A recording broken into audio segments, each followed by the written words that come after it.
నమస్తే, నేను మీ సతీష్.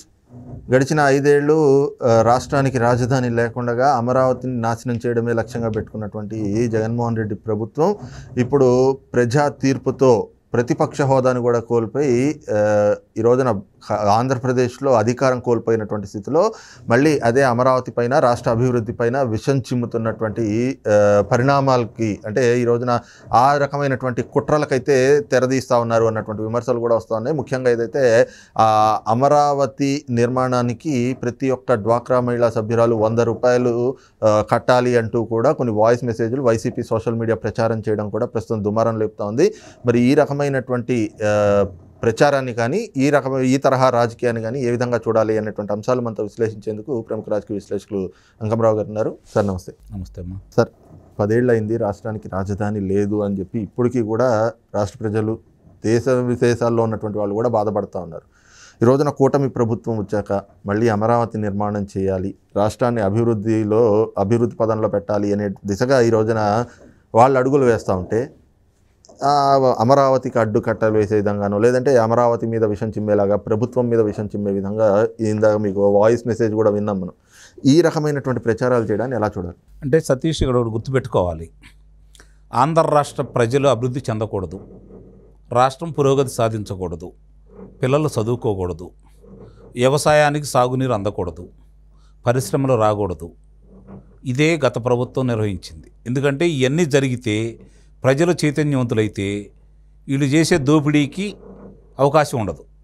రెండోది, ప్రజలు కనుక అంత చైతన్యవంతులైతే వీళ్ళు ఆంధ్ర రాష్ట్రాన్ని గంజాయి సాగు చేశారు, అలాగే మార్గద్రవ్యాలకు అలవాటు చేసేసి యువతని మత్తులో నింపుతూ వాళ్ళ పబ్బం గడుపుకుంటూ రెచ్చగొడుతూ అరాచకాలను సృష్టించడానికి గత ప్రభుత్వం ఏ విధంగా చేసిందో, ఎంత సహాయ సహకారాలు అందజేసిందో చూస్తూనే ఉన్నాం.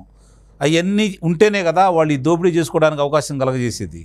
అది లేదనుకోండి, ప్రజలు చైతన్యవంతులై అందరూ నీతిగా నిజాయితీగా ఉద్యోగాలు సంపాదించుకుంటూ మంచిగా చేశారనుకోండి, వీళ్ళు చేసే దోపిడీకి ఎదురు తిరుగుతారు కదా. అంటే వీళ్ళు ఒక భయానక వాతావరణం సృష్టించేసి ఇలా ఎదురు తిరిగితే మనం చంపేస్తారనే భయాన్ని సృష్టించి ప్రజల్ని భయభ్రాంతులకు గురి చేసేసి దోపిడీని యథేచ్ఛగా చేసుకుంటూ ఒకవేళ ఎన్నన్న వాళ్ళని హత్య చేసుకుంటూ గత 5 సంవత్సరాలు కూడా వాళ్ళు నిర్వాహకం చేశారు.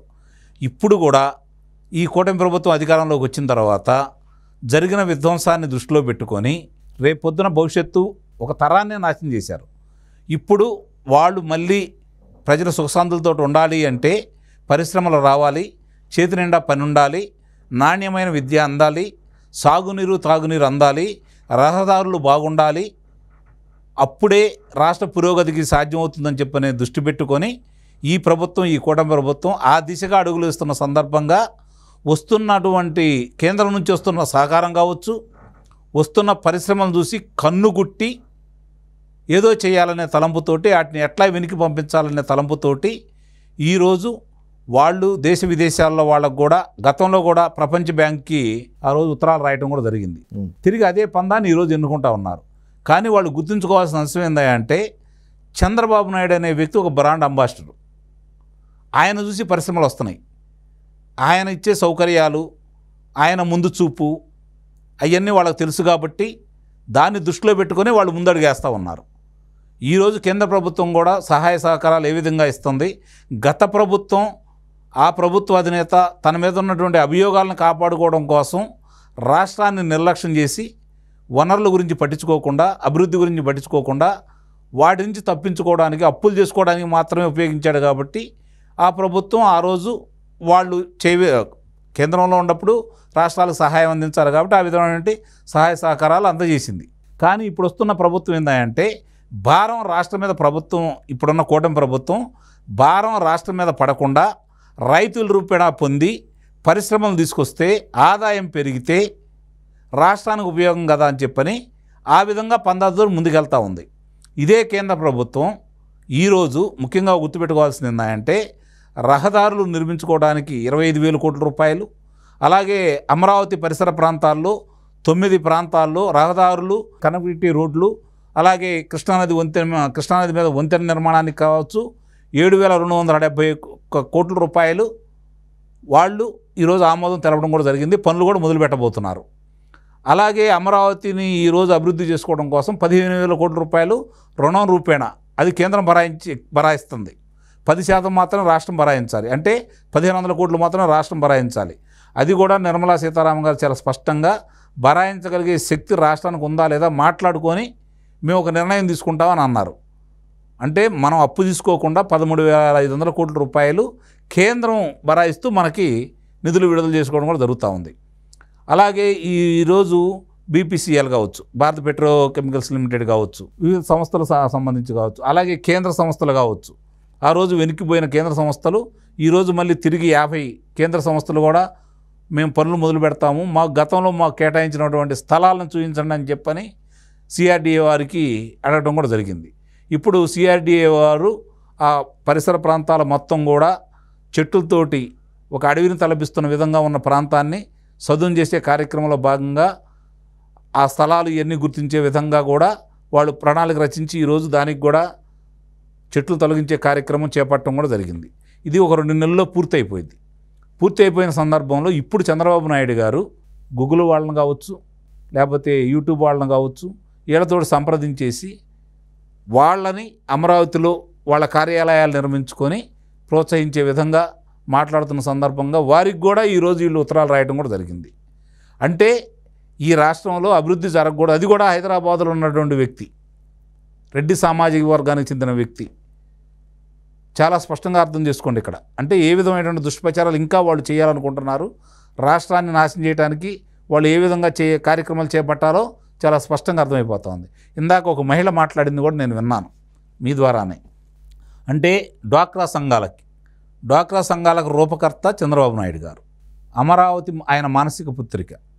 ఈ రెండింటినీ ముడిపెట్టి అమరావతి నిర్మాణం కోసం ప్రతి డ్వాక్రా మహిళ అంటే ఆ సంఘ పెద్దకి 100 రూపాయల కాడికి ఇవ్వాలని చెప్పని, నిజంగా అది గనక ప్రభుత్వం గనక నిర్ణయించుకున్నట్టయితే బహిరంగంగానే వాళ్ళు చెప్పేవాళ్ళు కదా. అలాంటి పనులు చంద్రబాబు నాయుడు గారు చేస్తారా? దీని మీద తీవ్రమైన చర్యలు తీసుకోవాలి. ఎందుకంటే ఇట్లాంటివి వదిలిపెడితే ఇంకెన్ని సృష్టిస్తారు. నిన్నగాక మొన్న చెప్పారు కదా మాణిక్యవర ప్రసాద్ గారు, సజ్జల రామకృష్ణారెడ్డి గారి ఆధ్వర్యంలో రాష్ట్రంలో ఉన్నటువంటి విధ్వంసకారుల్ని, అసాంఘిక శక్తుల్ని కూర్చోబెట్టుకొని రాష్ట్రంలో విధ్వంసం ఎలా సృష్టించాలని చెప్పి మాట్లాడాడని చెప్పని బహిరంగంగా కూడా చెప్పాడు. కాబట్టి ఆయన అంటే దాంట్లో భాగంగానే ఇలాంటి కార్యక్రమాలన్నీ మొదలు పెడుతున్నారని చెప్పి మనం భావించాలి. అలాగే మాజీ ముఖ్యమంత్రి గారు ఇక్కడికి వచ్చిన తర్వాత నేను అమరావతిలోనే నా ఇల్లు కట్టుకున్నాను. చంద్రబాబు నాయుడు గారికి కావచ్చు, పవన్ కళ్యాణ్ గారికి కావచ్చు ఇక్కడ సొంత భవనాలు లేవు. వాళ్ళు చుట్టం చూపుగా వచ్చి వెళ్ళిపోతూ ఉన్నారు ఇక్కడికి. కాబట్టి నేను ఆంధ్ర రాష్ట్రంలో నేను ఇల్లు నిర్మించుకున్నాను అమరావతిలో, నేను ఇక్కడే ఉంటానని చెప్పిన వ్యక్తి ఈరోజు బెంగళూరు ఎందుకు వెళ్తున్నాడు? అంటే వాళ్ళు చెప్పేదానికి చేసేదానికి అవకాశం చాలా ఎంత వ్యత్యాసం ఉందో మనం గమనించాలి. అధికారంలో ఉంటేనే ఆయన ఆంధ్ర రాష్ట్రం, అధికారం కూడా ఆయనకు ఎందుకు? ప్రజల కోసం కాదు, పురోగతి సాధించడం కోసం కాదు రాష్ట్రం, లేదంటే అభివృద్ధి చెందడానికి కోసం కాదు. ఆయనకి అధికారం ఎందుకంటే తన మీద ఉన్నటువంటి అభియోగాలను తప్పించుకోవడానికి, తన మనుషుల చేత రాష్ట్రాన్ని దోచుకోవడానికి, శాయశక్తులా దోచుకోవాల్సినంత దోచుకున్నారు. ఇక ప్రజలకు ఉన్నటువంటి సొంత ఆస్తులకు సంబంధించి భూముల మీద కావచ్చు, ఇళ్ళు కావచ్చు, స్థలాలు కావచ్చు, వాటిని కూడా దోచుకునే కుట్రలో భాగంగానే ఆ రోజు ల్యాండ్ టైటిల్ యాక్ట్ కూడా తీసుకురావడం కూడా జరిగింది. ప్రజలు మేల్కొన్నారు కాబట్టి, చైతన్యవంతులు కాబట్టి ఈరోజు ఇంటికి పంపించారు. కాబట్టి ఏం చేయాలో అర్థం కాక ఎలాగైనా సరే ఇలాంటి విధ్వంసం సృష్టిస్తే, అభివృద్ధి చేయకపోతే, చంద్రబాబు నాయుడు గారికి ఆదాయం లేకపోతే, ఇచ్చిన మాట నిలబెట్టుకోకపోతే ఈ విధంగా ఆలోచన చేస్తున్నారే తప్ప ప్రజల కోసం మనం పోరాటం చేద్దాము, ప్రజా సమస్యల మీద మాట్లాడదాము, శాసనసభ వేదికగా ఈ ప్రభుత్వాన్ని ఎండగడదామన్న ఆలోచన వీళ్ళకి లేదు. కానీ ఇవన్నీ ప్రజలు గమనిస్తున్నారు సతీష్, జరిగే విషయాలన్నీ గమనిస్తున్నారు. వీళ్ళు చేసిన అరాచకాలకు ఏ విధంగా అయితే ఇంటికి పంపించారో, నిజంగా ఇప్పుడున్న కూటమి కనుక అలాంటి అరాచకాలు చేస్తే చూస్తూ ఊరుకోరు కదా. ప్రజలు చైతన్యవంతులు, వాళ్ళకి ఇంకా విషయాలు తెలియపరిచే విధంగా ప్రతిపక్ష పాత్ర పోషించాలి. నాకు ప్రధాన ప్రతిపక్ష నేతగా అవకాశం ఇస్తేనే నేను శాసనసభకు వస్తాను, నాకు మళ్ళీ 896 మందిని ఆ రోజున్న భద్రత అంటే రాష్ట్రపతి గారికి లేకపోయినా, ప్రధానమంత్రి గారికి లేకపోయినా, ప్రస్తుత ముఖ్యమంత్రి గారికి లేకపోయినా అలాంటి భద్రత ఇస్తేనే కావాలని కోరుకుంటున్నారు. అంటే దాన్ని బట్టే వాళ్ళ యొక్క విచక్షణ ఏంటో మనం అర్థం చేసుకోవాలి. కాబట్టి ప్రజలందరూ గమనిస్తున్నారు.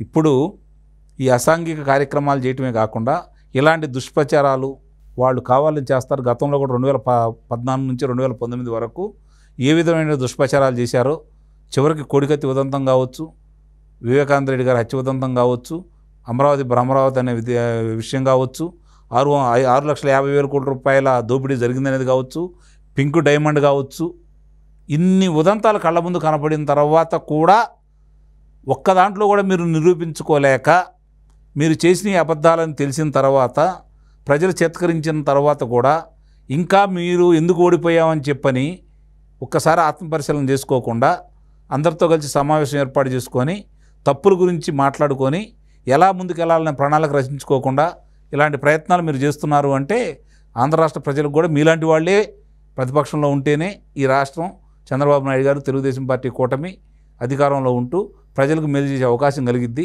ఒక్కసారి చూశారు, మీరు ఇచ్చిన ఒక్క మాట కోసం ఒక అవకాశం ఇవ్వమన్నారు, ఒక్క అవకాశం ఇచ్చారు, పరిపూర్ణం అయిపోయింది.